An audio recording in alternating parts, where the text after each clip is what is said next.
Welcome to Tales of Hope, where every paw print counts. Anil, Matai in the house, spreading love, hear the sounds. Every week animal stories, rights and welfare in the mix. Step up, take action, we're giving animals a fix. Tales of Hope, raise your voice, make some noise. Change the game for every animal, girl and boy. One world, one fight, let's turn the page.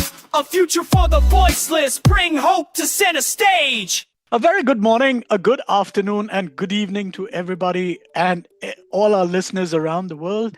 Today we have a wonderful guest with us, Silvina Pezzetta, and she's a scholar when it comes to animal rights, animal ethics, and she has been serving these voiceless souls across the globe. Silvina, welcome to the show. Thank you very much for your invitation. I'm so happy to be here with you today. Thank you so much for taking the time out, Silvina. Now, without further ado, Silvina, what was the moment in your life that first awakened your calling towards animal law and ethics? I think that there was not a single moment, but it was very early in my life. I was very little when I became aware that the animals that I was in touch with were then killed to become food, because my grandparents used to have animals to eat, and so that was a very shocking reality to meet when you are very little, and I think that resonated with me throughout the years. And then I became a vegetarian when I was when I was a teenager and in my early youth.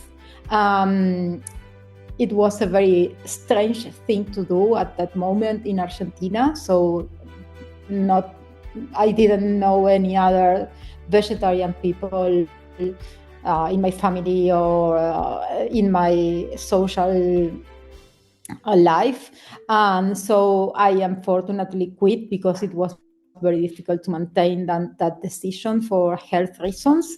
And later on, I was already a lawyer. I was living alone. I had finished my Ph.D. and I was in the United States doing a very short research stay, and there, when we went to have lunch, we used to go to a place where animal rights advocates were delivering these leaflets with what's going on with farm animals. And so I think that moment was a moment when I was again connected with my feelings when I was a little child, and when I was a vegetarian, and the reasons why I was a vegetarian. And I thought, well, I really cannot keep on eating animals. And I discovered that there was a whole field of animal ethics and animal law. And then, so I decided to go vegan, and then started to work in that area as my research topic. So I gradually changed from my former topic and became a specialist in animal rights. I tell you, that's a very inspiring story for a lot of people. I'm sure a lot of listeners would be inspired, to switch to be a vegetarian, and not just to satisfy our taste buds, to kill animals. So I think that's such a wonderful story. Moving forward, how do you see the role of law, not just as a tool of regulation, but as a voice for those who cannot speak? Yeah, I think that, thank you for the question. I think it's a very important one. I think that often in the movement, law is not given enough attention, because we tend to think that we cannot do too much with the law as a tool to change the situation of animal exploitation.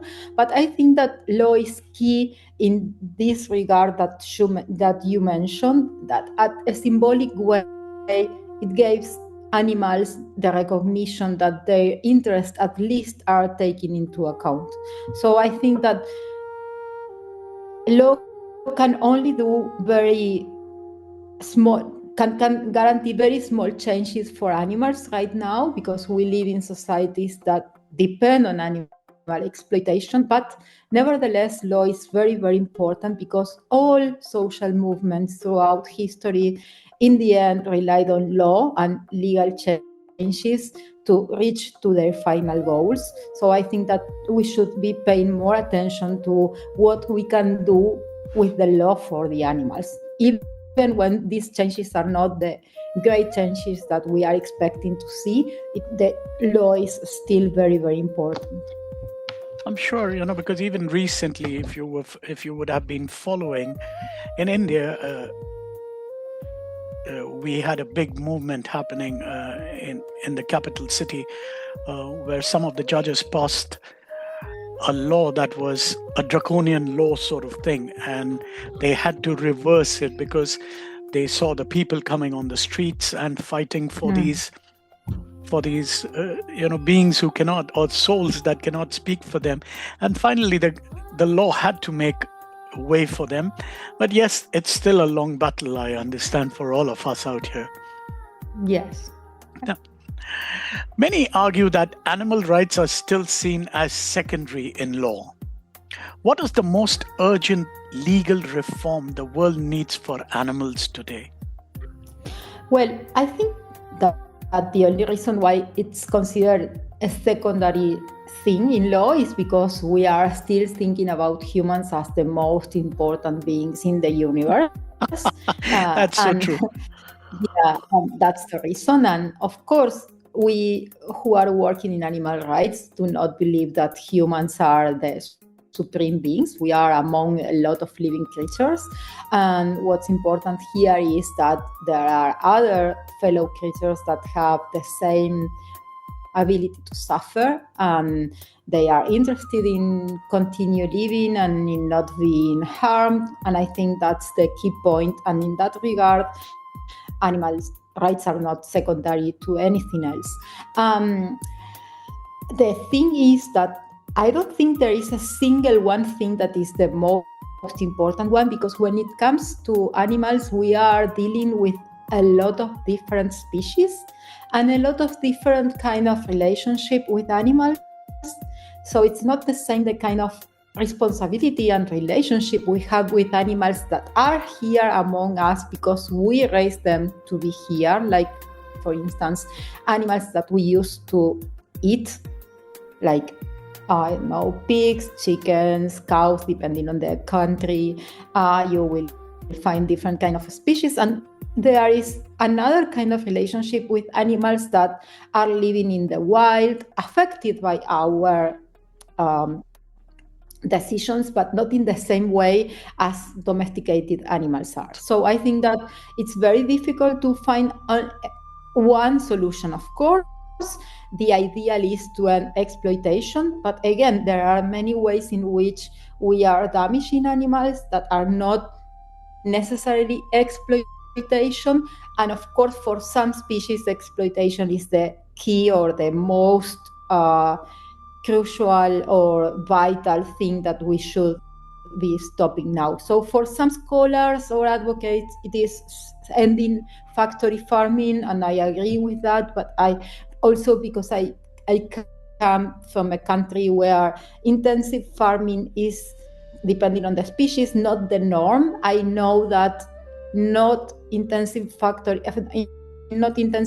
can be also very damaging for animals. So I don't see the problem only to be intensive farming, but all kind of farming. And of course, depending on the species, we will be required to do other things like stop hunting, stop encroaching animal territories, or depending on the situation. So unfortunately, I think we are facing a very complex situation. So it's not one only thing that we should stop doing, or a single change. Silvina, you touched so many of those points. I think it's not that complex. It's we humans who've made it complex. I believe it. If it is such a simple thing. I mean, there is a unspoken law. If you look, live and let live. I mean, if you look at that concept, where you respect every being or every creature that is living, if you let them live and you also live, I think there is a lot of space to coexist. But I think it is we humans who have just made it too complex, and we think. I was just recently speaking to somebody, and there was a term that was brought up, the anthropocentrism, where this person said, we humans think that everything what we do is right and everything belongs to us, sort of thing, and that, I think that is more than the reforms. I think we need to change the attitudes. We need a shift in the attitude of, humans more, if we want to protect our other beings as well. I mean, factory farming, I know, because I think even in India, we have a huge problem with that, with the factory farming. So I know that, these are very, very crucial issues. But I think a lot of them have been put under the rug and nobody wants to talk about them because of the financials and the commercials that are involved.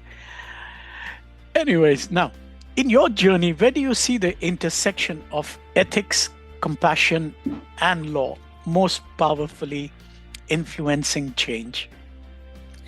Well, in my journey, I think that one of the easiest ways of making people feel empathy for animals is talking about dogs and cats, unfortunately, because they are not the only animals that are having a very hard time because of what humans do to them.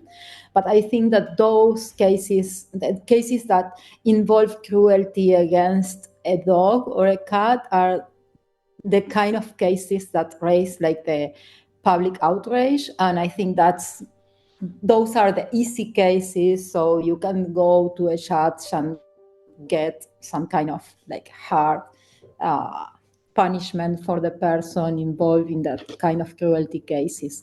And I think that's a good starting point. But the problem is that usually people stop there, like, okay, protect dogs and cats, and that's it.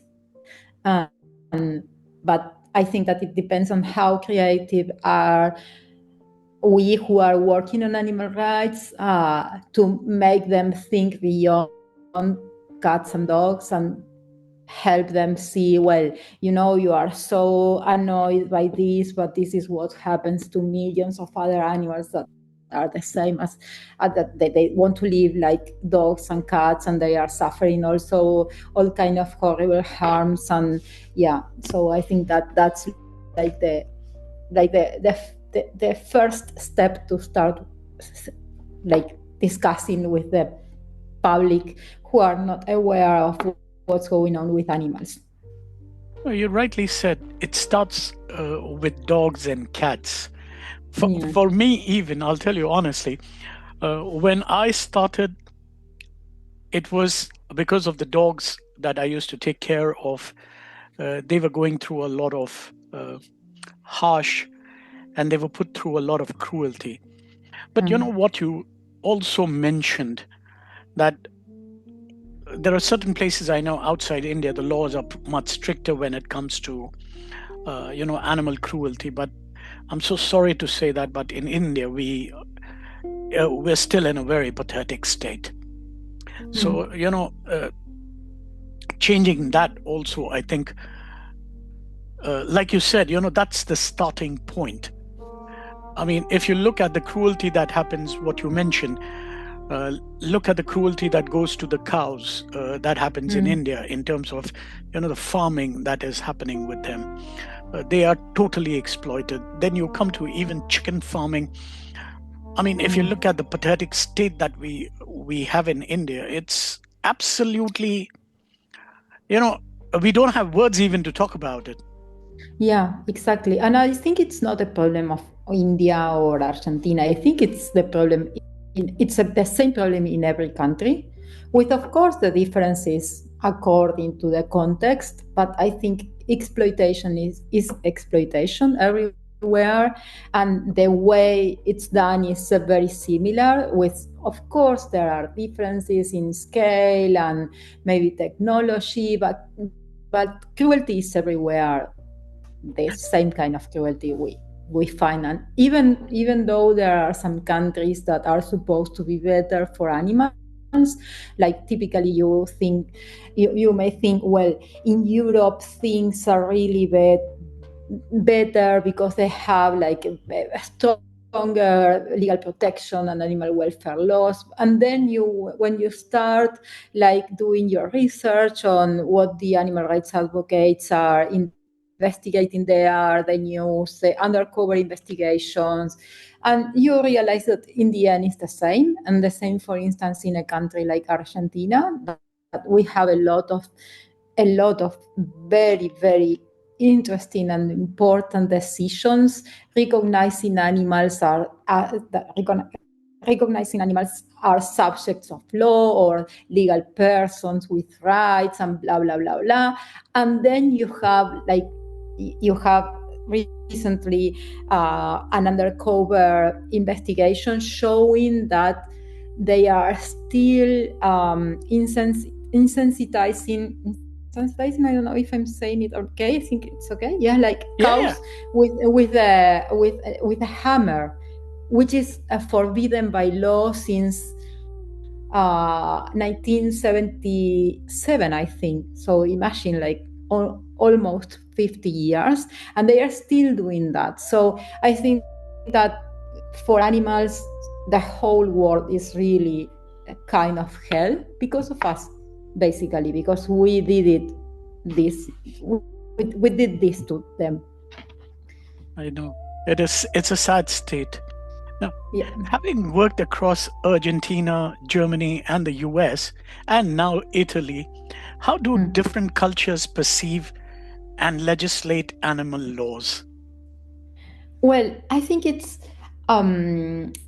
interesting to notice that there is like this idea that the region that can show us the way is Europe, maybe continental Europe, or only the UK, for instance, where the first animal welfare laws were passed. But when you start navigating deeper in what's going on really in these places, the reality is as hard as you can see in other countries. In my country, in other regions in Latin America, for instance. So it's really not that different, because in the end, I think that humans, this is the problem that we were talking about. We human thinks that everything is ours, and that our interests are like the first thing to consider. And that's something that you can see, at least I could witness that in any of the places I've been to. So it's the same in the US, in Europe, and in Latin America. The idea that, maybe animals deserve something, but humans first.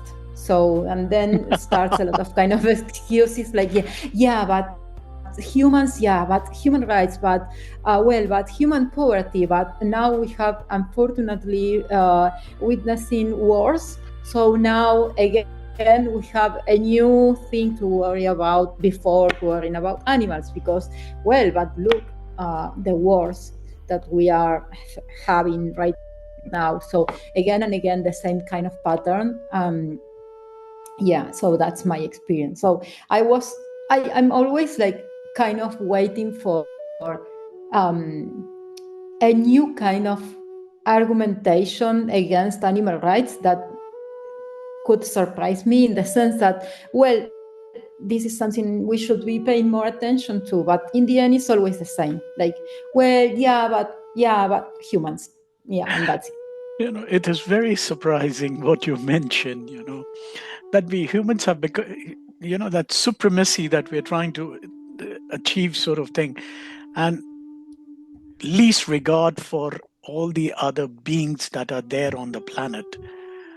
I think that is where lies the main problem, which you keep addressing, over and over again, that it is more of human. And I 100% agree with you, because I see this problem happening every day in my country, not only in my country, but because of the people that I am connected to, because there are a lot of people and NGOs I've been connected to and I've been working, and a lot of feeders.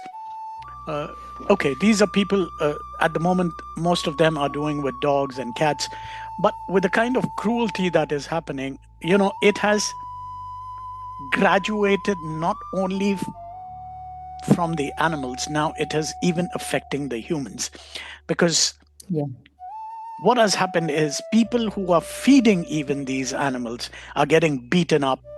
There's a lot of cruelty that is going towards them even right now.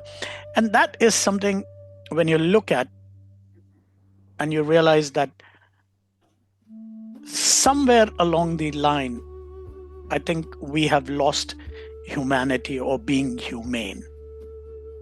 So it is very sad state. I mean, even in our country right now, every day on social media, you will see so much of hatred and violence going on, not only towards the animals, but even towards the... Exactly, towards people that are helping animals. Because in the end, and also I think that there are connections, because violence or cruelty or this ideology of supremacy, they do not stop only in dividing animals and humans, but also they are also used to divide among humans, and to create hierarchies and divisions. So I think it's, of course, a problem. Absolutely, it's a major problem, I think.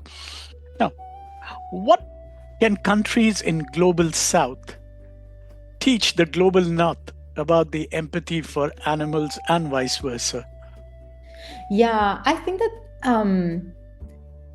I don't know.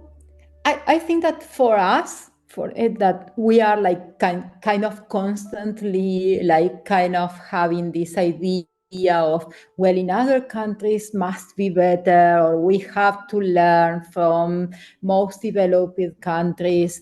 I think that what we could learn is that despite all the effort that they have put into animal welfare legislation, the reality is very different from what's going on the books, or you have regulation, but the compliance it's very different from what you are reading on paper. So you have to be very careful to think that with regulations you are going to avoid some problems that are like impossible to avoid when you think about, for instance, farming animals, because the practice itself is so cruel that there are really no regulations that could like avoid this kind of suffering. So I think that we can learn from that, and to learn from them. And after like 40 years of regulation, they are still facing a lot of problems, and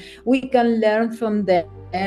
We can learn what not to do. I mean, we can learn what's the problem, the horrific problems of factory farming, because fortunately in the global south, not every country has factory farming for all species. For instance, I can tell you that in the case of Argentina, we have factory farming for chickens. So almost all chickens, unfortunately, are raised in factory farming installations, but not all cows, not all pigs. So we can still learn what not to do by understanding what is causing factory farming, for instance, in the US, where there are so many problems, and it's so well documented how factory farming causes damages. If you're not interested in animals, at least you can understand that they cause like tremendous damages and harms to the communities, to the environment, to the economy.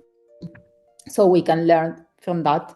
Absolutely. Absolutely. You pointed out to the right you pointed it right. It's like a bullseye that you've hit, and you won't believe it. I was talking to another guest that is coming, that's supposed to be on the show, and she has been talking about the kind of damage it has done to the US environment, especially the factory farming when it comes to cows and things like that. And even though there are still laws, but it is still there. So, I remember she was telling me, Anil, I think India is still, there is still time, because all these companies from US now are looking to take this to India as well. And I think India can learn what not to do. Not what not to do, exactly. Because the kind of damage that has been done already not only to the animals, but even to the environment, we're causing serious damage. So I think, I'm looking forward to that conversation even, and learning from them. So for me, to be honest, every guest has been a learning curve for me as well, because you get to understand, what's happening across the globe when it comes to animal rights and welfare. Now, Silvina, how do you balance cultural traditions with the push for universal recognition of animal rights? Yes, well, I would like to highlight to me what I think it's something universal across cultures, which is that I think that all cultures reject this kind of unnecessary cruelty towards animals. The thing is that then you have to interpret that principle, but I think that I dare to say that all cultures reject inflicting gratuitous cruelty to an animal. So, of course, all human cultures throughout the history has been cruel to some animals, at least, and protected others, depending on the culture, because, I don't know, maybe in Argentina, for instance, this is a very good example. We really like horses in my country, so we do not eat horses. So it is forbidden to eat horses, but still we allow to kill horses and export a bit for other countries where people eat horses.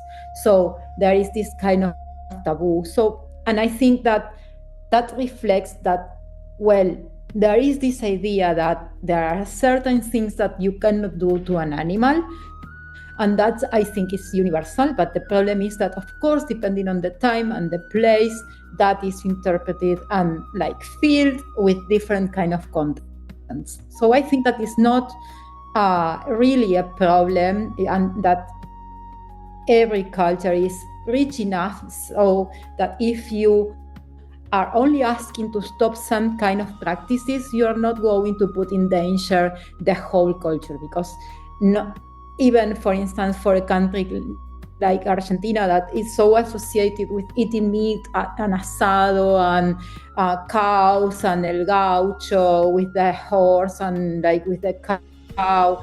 And I think that we cannot be reduced only to that we are more than that, and that can be also be something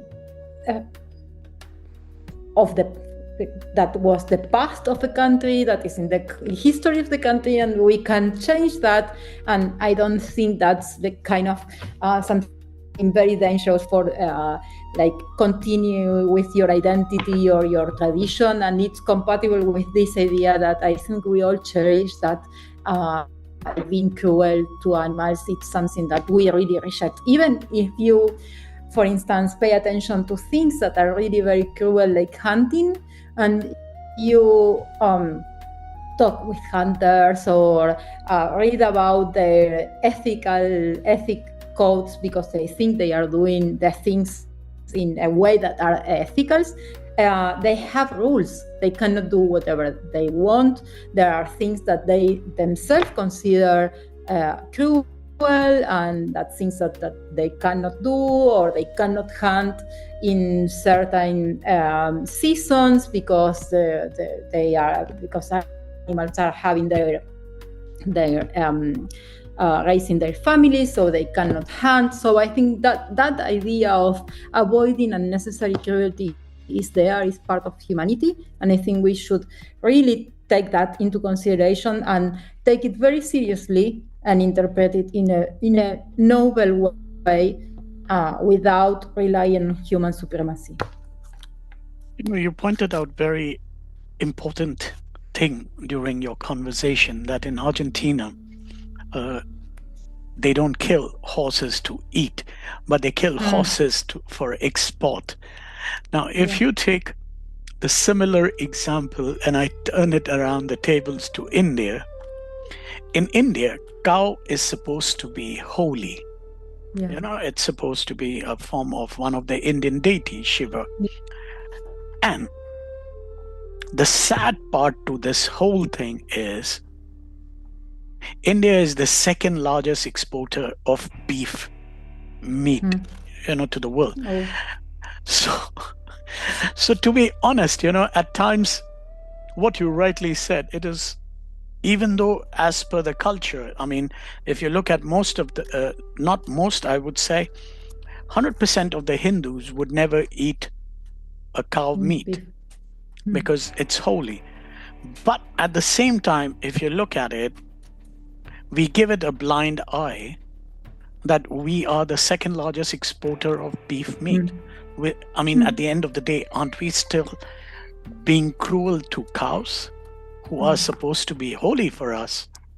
So, this is where I think, cultural, like every country has its own cultural way. But if you look on the other side, the commercial benefits, or when it comes to money and exploitation, that is something where I feel we humans, or people like you and me, where we're fighting for it, I think we're failing a bit towards the souls, these voiceless souls. So anyways, now from academia to activism, your path blends intellect and compassion. How do you navigate between scholarship and grassroots change? Oh, well, thank you. That's also a very nice question to do. That's something sometimes difficult to do, because I think that the way we try to construct legitimacy when doing animal advocacy or when speaking like a scholar is very different. So it can be a problem, for instance, if you are labeled like a scholar activist, because then people can listen to you, and no matter how strong are your arguments or the evidence you are presenting, they are still thinking, well, yeah, that's because she has an agenda, or because she is defending animal rights. So I'm not going to take her seriously. So I think that sometimes I feel uncomfortable because I'm very involved in doing also animal rights advocacy. But I think that the way to navigate that tension is to be very open and to also highlight that, well, these are my point of view, and these are my ethical standpoints, and I think that we can, of course, discuss them. And I think that the people also have an ethical standpoint, which is the mainstream ethical standpoint, which is humans first. So I think that if we make that also evident, we can discuss if we have reason or not to defend one or other ethical standpoint, or which one is better. And I think that's it. And also I think it can be kind of difficult sometimes speaking with people who are doing animal rights advocacy, who are advocates, because sometimes I think that we are more cautious in our ways, because we are more used to, I don't know, you go to a conference to present a paper or something you wrote, and you are ready to address people who are going to oppose, or who are going to highlight where you made a mistake, or that the author you are quoting didn't say really that, or I don't know, your theoretical framework could be better because blah blah blah. And on the other hand, the way you do activism is not like that. It's more like asserting things like, yeah, all animals should be liberated and like more passionate. So I think that can be like difficult to navigate that, because sometimes you also know that things are not so simple, or are more complicated than we would like them to be. And you rightly mentioned activism is a total different ball game, and when you come out from a scholarship sort of an academia sort of thing, the kind of issues that you mentioned, I think we humans are a bit biased when it comes to things like that. So we're not going to get into that.